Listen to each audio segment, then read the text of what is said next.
موقع اسلام آباد میں رحمت للعالمین اتھارٹی کے زیر اہتمام اسلام اور اقلیتیں کے موضوع پر ایک اہم سیمینار منعقد ہوا، جس میں مختلف مذاہب کے نمائندوں، وفاقی وزراء اور ماہرین نے معاشرتی ہم آہنگی اور مذہبی آزادی کے فروغ پر زور دیا۔ اسلام آباد سے سندر ستی کی رپورٹ۔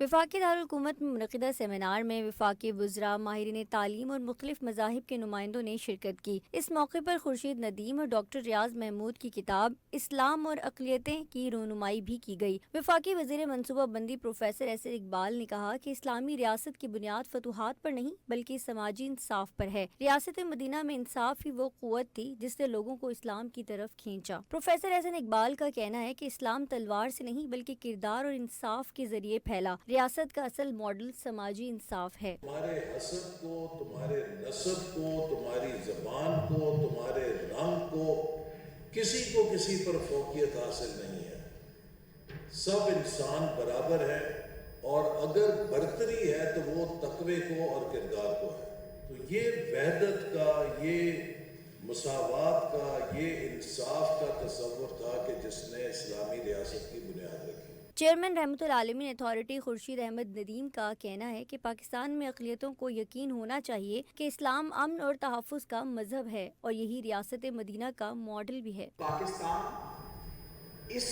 عالمگیر تبدیلی کا ایک جزو ہوتے ہوئے ایک مسلم نیشن اسٹیٹ کے طور پر وجود میں آیا، جس نے اپنے کانسٹیٹیوشن میں مقاصد شریعت کو شامل کرتے ہوئے بتایا کہ اس خطے میں رہنے والا ہر آدمی جس رنگ اور نسل سے تعلق رکھتا ہے، جس مذہب سے تعلق رکھتا ہے، اس کے بنیادی حقوق پوری طرح سے محفوظ ہیں، اور اس کی جان اور مال اسی طرح سے قیمتی ہے جس طرح کسی اور شہری کی جان اور مال قیمتی۔ وزیر مملکت برائے تعلیم وجیہہ قمر اور دیگر مقررین کا کہنا ہے کہ تعلیم ہی معاشرتی انصاف اور مساوات کو فروغ دیتی ہے۔ خواتین اور اقلیتوں کا کردار تسلیم کرنا وقت کی اہم ضرورت ہے۔ کیمرہ مین ارشد ستی کے ہمراہ سندر ستی، سچ نیوز اسلام آباد۔